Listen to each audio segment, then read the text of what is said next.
Peace be with you. My name is Greg Pierce. Welcome to the Days of Deepening Friendship Lenten Retreat. When I was a kid, Lent was always about what I could give up for Lent.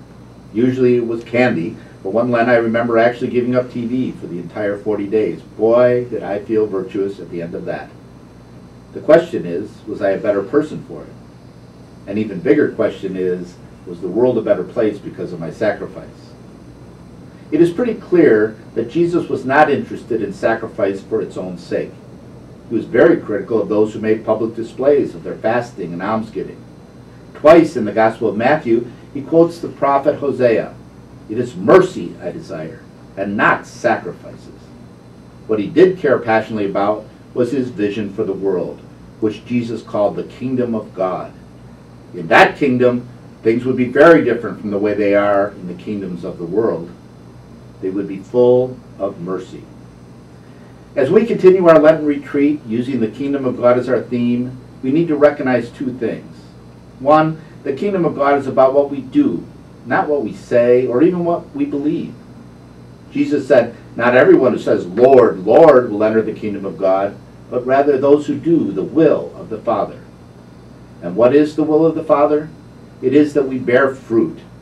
That is, that we take the talent we have been given, and each of us has been given talent, and use it to help bring about God's kingdom on earth as it is in heaven.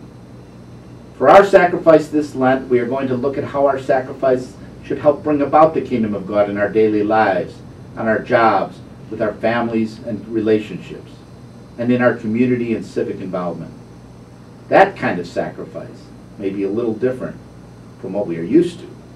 It is kingdom of God sacrifice. So I'd like to ask you to read and then reflect upon or discuss with others two short chapters of The World as It Should Be. The first is chapter 6, about action. Why was Jesus always so upset with the religious leaders of his time? Why would he say that the whores and tax collectors were entering the kingdom of God before they were? Wasn't it that they said one thing but did another? That their actions did not match their words? That their sacrifices did not result in acts of mercy? In what ways do we resemble them?